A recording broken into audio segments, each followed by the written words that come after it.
अस्सलाम वालेकुम नाज़रीन, मैं मोहम्मद जावेद हूँ और आप देख रहे हैं हमारा प्रोग्राम रूबरू प्रोग्राम में ऐसी शख्सियत को आपके सामने पेश किया जाता है जो आपके मालूमात में इजाफा होता है। और ख़ास तौर से एक ऐसी शख्सियत को आज हमने मदऊ किया है जो शमशाद खादरी साहब हमारे प्रोग्राम में कई एक मरतबा आपकी रहनुमाई, आपको मालूमात फराहम किए हैं।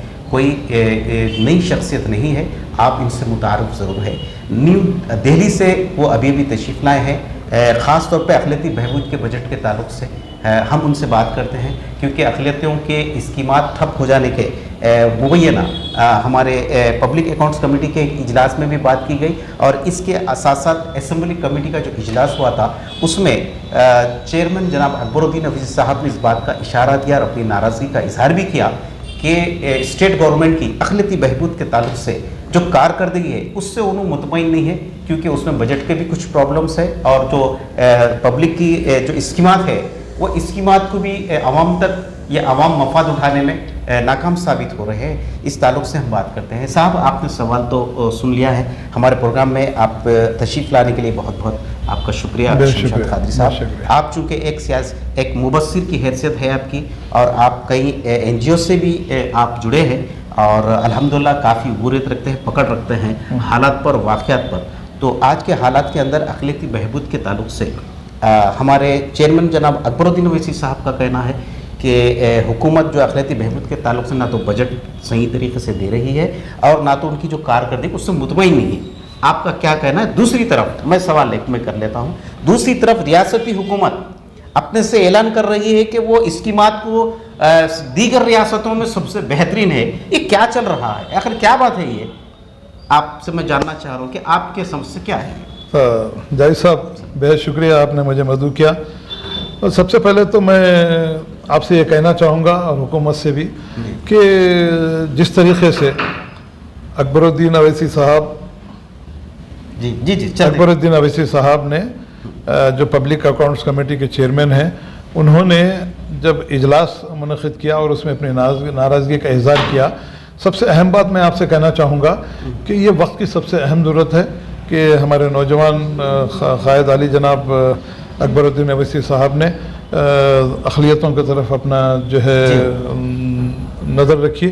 और सबसे अहम चीज़ इसमें जो अकबरुद्दीन अवैसी साहब ने जो पॉइंट आउट की वो ये है कि बजट सही तरीके से अलाट नहीं हुआ और जितने भी फलाही स्कीमात हैं उस पर बिल्कुल ही ठप होकर रह गई है, बजट नहीं होने की वजह से और स्टाफ नहीं होने की वजह से। सबसे अहम बात मैं अली जनाब अकबरुद्दीन अवैसी साहब की नॉलेज में ये बात लाना चाहूँगा कि सबसे पहले अली जनाब अकबरुद्दीन अवैसी साहब नौजवान क़ायद अरकान मगनना भी हैं।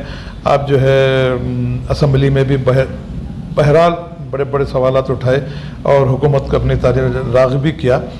तो मैं समझता हूँ कि पिछले 3-4 साल से बजट ना होने के बराबर है और माइनॉरिटी फाइनेंस कॉरपोरेशन का पुरसान हाल कोई नहीं है, बिल्कुल एक यतीम खाने की तरह उसको बना के रख दिया गया है। ना वहाँ पर चेयरमैन है, ना मैनेजिंग डायरेक्टर है, ना कोई अमला सही तरीके से काम कर रहा है, ना बजट के लिए सही तरीके से हुकूमत तक कोई नुमाइंदगी भी नहीं की जा रही है। तो ऐसे वक्त में अली जनाब अकबरुद्दीन साहब चेयरमैन पब्लिक अकाउंट कमेटी ने जो सवाल उठाया है, मैं समझता हूँ कि वक्त की साहब अहम ज़रूरत थी और मैं जनाब अकबरुद्दीन अवैसी साहब को भी गैर जानिबदाराना जो उन्होंने बयान दिया और जो अपने नाराज़गी का इज़हार किया, हालांकि वो हुकूमत में रहते हुए कमेटी के होने के बावजूद भी हक़ से काम लेते हुए उन्होंने जिस तरीके से बेबाकाना अंदाज में तमाम अहदेदारों को और हुकूमत को इस बात की तंबीह दी कि आप अब माइनॉरिटी फाइनेंस कॉरपोरेशन को अगर सही तरह से चलाना है तो आगे बढ़ते हुए सही बजट होना चाहिए। वहाँ के पूरे officer, chairman, vice chairman, managing director हो, जितने भी पोस्ट खाली हैं उनको फिलअप करते हुए बजट ज़्यादा से ज़्यादा सैंक्शन करें ताकि जो डिपार्टमेंट माइनॉरिटी के वेलफेयर के लिए कायम किया गया था कम से कम उसका कुछ फ़ायदा माइनॉरिटीज़ को हो सके। मगर हैरत की बात यह है जावेद साहब, एक तरफ आपके हमारे हरदिल अजीज़ अली जनाब अकबरुद्दीन अवैसी साहब जो पब्लिक अकाउंट कमेटी के चेयरमैन हैं, उन्होंने अपने नाराज़गी का इज़हार किया है। उसी पेपर का भी हवाला देते हुए आपसे कहना चाहूँगा कि एक तरफ अकबरुद्दीन अवैसी साहब की नाराज़गी है और दूसरी तरफ हमारे नौजवान जो है मिनिस्टर अली जनाब KTR साहब जो हुकूमत की तारीफ़, फलाही स्कीमात की तारीफ़, सारे हिंदुस्तान में स्कीमात हो रही हैं। तो मैं जनाब KTR साहब से हाँ। इस बात का सवाल करना चाहूँगा, मुतालबा नहीं सवाल करना चाहूँगा। एक हिंदुस्तानी होने के नाते, एक जमहूरियत में रहने के नाते मैं आपसे सवाल करना चाहूँगा, आपने जो ये बयान दिया कहाँ तक दुरुस्त है? एक जानिब आली जनाब अकबरुद्दीन अवैसी साहब जो पब्लिक अकाउंट्स कमेटी के इजलास में ब्रह्मी का इजहार करते हैं, माइनॉरिटी वेलफेयर में किसी किस्म का बजट नहीं है, वहाँ पर किसी किस्म की कोई सहूलतें नहीं है।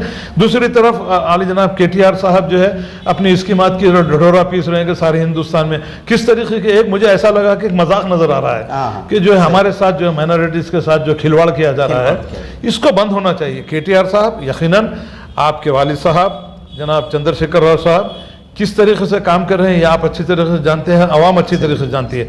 हम जो तनखीद करते हैं, तनखीद बराए तनखीद नहीं, तनखीद बराए इस्लाह हम करते हैं। हमारा मकसद तनखीद करना नहीं है, हमारा मकसद इस्लाह करना है।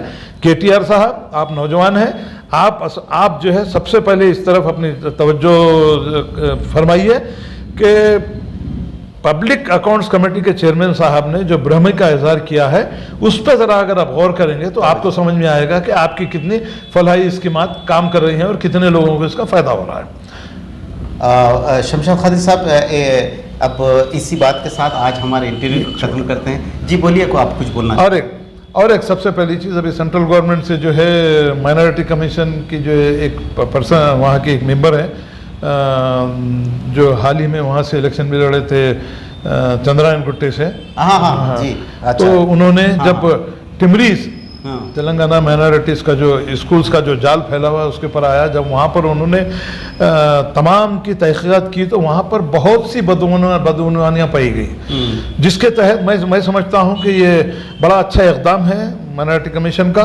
उन्होंने आकर यहाँ जो बदउनवानी में मुलविस जितने भी अहदेदार हैं, और मैं समझता हूँ कि 2 दिन के बाद वो लोग पूरे अपनी जो रिपोर्ट लेकर उनके सामने जो पेश होंगे। मगर मैं एक ख़ास बात ये कहना चाहूँगा कि टिमरीज़ का ख़याम माइनॉरिटीज़ के खुसूसी तौर पर फ्री तौर पर खाना कपड़ा हर चीज़ देना था, मगर वहाँ इतने बदउनवानियाँ हो गए हैं। और खुसूसी तौर पे एक बात KTR साहब से कहना चाहूँगा कि जब आप फलाही स्कीमात सारे हिंदुस्तान में मशहूर होते हैं, जब आपके टिमरीज़ का ये हाल है, दुनिया की बदउनवानियाँ उसमें हो रही हैं, और जब अपॉइंटमेंट्स का मामला है 70 और 30 का जो है 70 मुस्लिम असाब का जो अपॉइंटमेंट करना है, 30 गैर मुस्लिम असाब का है।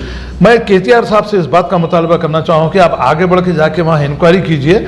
70% 30% का मामला ही नहीं है, यहाँ गैर जो है मुस्लिम अफराद का भी अपॉइंटमेंट किया जा रहा है। मैं समझता हूँ कि जो कमेटी ने आके यहाँ अपनी भी नाराज़गी का इजहार किया है, उसके ऊपर KTR साहब इसके ऊपर तवज्जो दें। और खुसूसी तौर पर अगर वाकई KTR साहब आप जमहूरियत पसंद हैं, अगर माइनॉरिटीज़ को ज़्यादा से ज़्यादा फ़ायदा पहुंचाना चाहते हैं, तो सबसे अवलीन आपका फरीज़ा ये है कि आपके अपने चीफ मिनिस्टर साहब से कहते हुए माइनॉरिटी फाइनेंस कॉरपोरेशन का जो पुरसान हाल है उसके अंदर सबसे ज़्यादा सही तरीके से उसको चलाने के लिए पूरे अहदेदारों का अपॉइंटमेंट कीजिए, बजट दीजिए, ताकि मुसलमानों और माइनॉरिटीज़ में जो बेचैनी फैली हुई है उसको दूर करने में कुछ मदद मिल सकेगी। बहरहाल नाज़रीन, आज की बात को यहीं पे ख़त्म करते हैं एक नए उन्वान के साथ में। ये बहुत करंट अप मौजू था अखलाती बहबूद का, इसलिए हमने जो है शमशाद कादिर साहब के ज़रिए आप तक मालूमात फराहम की। आइंदा एक प्रोग्राम में नए मौजू के साथ शमशाद कादिर साहब से ज़रूर मुलाकात होगी। जब तक के लिए इजाज़त दीजिए अपने मेज़बान मोहम्मद जावेद को। अल्लाह हाफ़िज़। गुर्दों के मरीजों और डायलिसिस पेशेंट्स के लिए खुशखबरी। बीवेल herbal health care GMP approve और ISO certified 100% herbal, no side effect. मुल्क व बैरून मुल्क हजारा मरीज शफायाब हो चुके हैं। बीवेल हर्बल हेल्थ केयर में जड़ी बूटियों से तैयार की जाने वाली दवाओं से तमाम अमराज जैसे हर तरह का कैंसर, TB, गुर्दे और पित्ते में फतरी, एड्स, ब्रेन ट्यूमर, दिल की नालियों का बंद हो जाना, लीवर के अमराज, थायराइड, बवासीर, डायबिटीज, जिनसी अमराज, जोड़ों का दर्द, फालिज के अलावा दीगर अमराज का मुकम्मिल और जनाना मरीजों के लिए अलहदा लेडी डॉक्टर की भी सहूलत है।